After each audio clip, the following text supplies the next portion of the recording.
entre la luz y la sombra.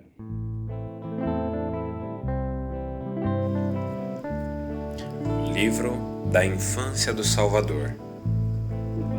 Certa vez, aconteceu que muitos meninos seguiam Jesus para divertirem-se em sua companhia, mas havia um pai de família que, irado ao ver que seu filho ia com Jesus, e para que não seguisse mais, prendeu-o numa torre fortíssima e muito sólida, sem buraco nem entrada alguma além da porta e de uma janelinha estreitíssima, que apenas deixava passar um pouquinho de luz, e a porta estava bem escondida e trancada.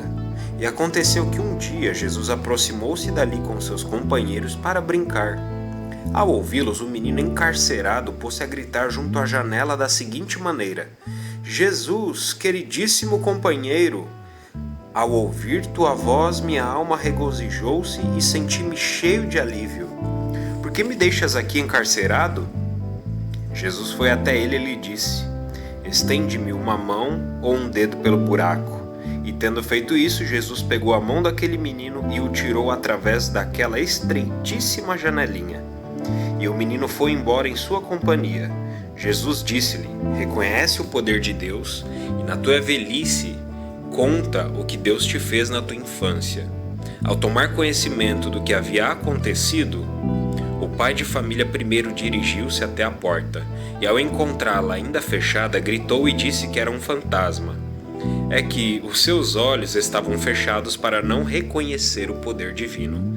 Este mesmo pai de família, que era o mais velho dentre os juízes da sinagoga e dos fariseus e dos escribas e dos doutores, foi até José para queixar-se de Jesus, que havia feito novas maravilhas entre o povo, de maneira que já era venerado como Deus. E exaltando-se disse: olha que nossos jovens, entre os quais está meu filho, estão seguindo Jesus até o campo de Sicar. E cheio de raiva, pegou um pau com a intenção de bater em Jesus, e seguiu até um monte em cujo sopé estende-se uma plantação de favas. Jesus, porém, escapou da sua ira, dando um pulo do cume da montanha até um ponto distante, como a flecha de um arco. E os outros meninos, querendo dar o mesmo salto, caíram no precipício, fraturando pernas, braços e pescoços. E por esse mesmo motivo levantou-se um enorme protesto diante de Maria e José. Jesus, porém, curou a todos e deixou-os mais sadios ainda que antes. Ao ver isso, então, o arquissinagogo, que era o pai do rapaz preso, e todos os outros presentes adoraram por sua vez a Deus Adonai. E o lugar onde Jesus deu o salto chama-se até hoje o Salto do Senhor.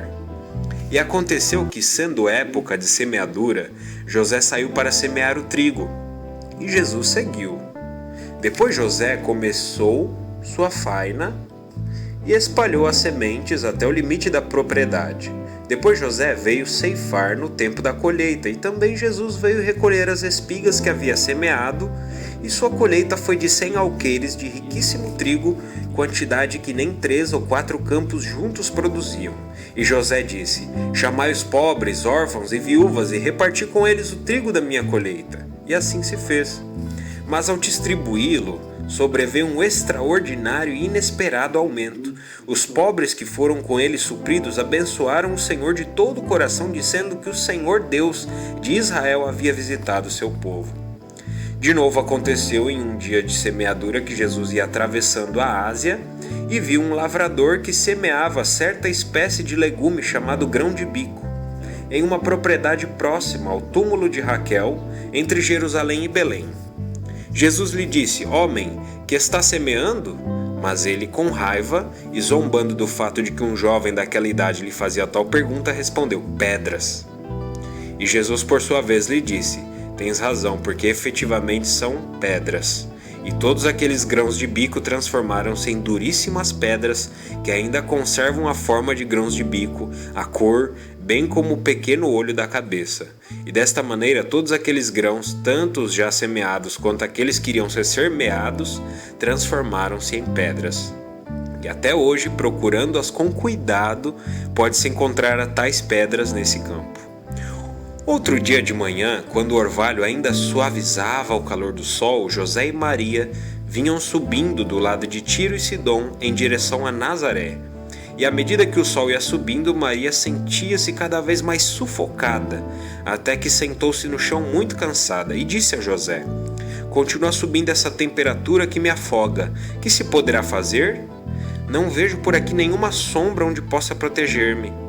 E levantando suas mãos aos céus, orou dizendo: "Ó, virtude do Altíssimo, segundo aquela doce palavra que ouvi uma vez e que vinha de ti, protege-me com tua sombra, que minha alma viva e me seja dado teu refrigério." E Jesus, ao ouvir essas palavras, alegrou-se e fincou no solo um pau seco que levava na mão para servir-lhe de bastão, dizendo com voz imperiosa: "Proporciona neste momento uma sombra agradável para minha mãe." E no mesmo instante aquela vara converteu-se em uma árvore copada e frondosa, que lhes ofereceu um doce refrigério para seu descanso. Um dia de inverno fazia um sol esplêndido e um raio de sol estendeu-se e veio pela janela incidir na parede da casa de José. E por ali estavam os jovens da vizinhança, companheiros de Jesus, correndo pela casa. Jesus montou o raio de sol e, colocando suas vestes em cima dele, sentou-se como se estivesse acomodado sobre uma firmíssima viga. Ao ver isso, seus companheiros pensaram que seriam capazes de fazer o mesmo e tentaram subir para sentar-se com Jesus, imitando-lhe o jogo, mas despencaram gritando: "Estamos nos fazendo em pedaços." Jesus, porém, atendendo aos rogos de Maria e de José, pôs-se a curar as lesões de todos os feridos, soprando levemente no lugar machucado, dizendo: "O Espírito assopra onde quer e devolve saúde a quem lhe apraz." E todos foram embora curados.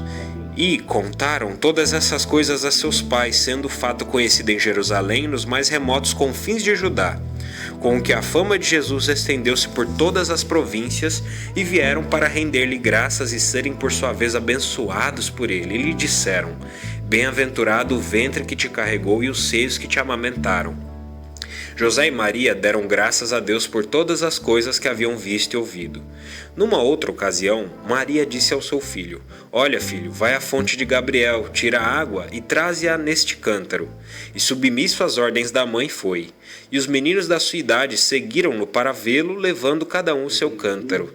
E já de volta, Jesus jogou com força o seu cântaro contra uma rocha que havia no caminho, sem que se rompesse ou produzisse muito barulho. Ao ver isso, os demais fizeram a mesma coisa com os seus, quebrando cada um o seu cântaro e derramando a água que haviam ido buscar na fonte. Então sobreveio um tumulto e levantaram-se queixas. Mas Jesus recolheu os fragmentos, recompôs os vasilhames e devolveu-os a cada um cheios de água. E elevou seus olhos aos céus, dizendo: "Pai, desta mesma maneira hão de ser consertados os homens que confusos pereceram." Ficaram todos estupefados diante daquele feito e diante daquelas palavras, e o louvaram, dizendo: "Bendito que vem em nome do Senhor." Amém.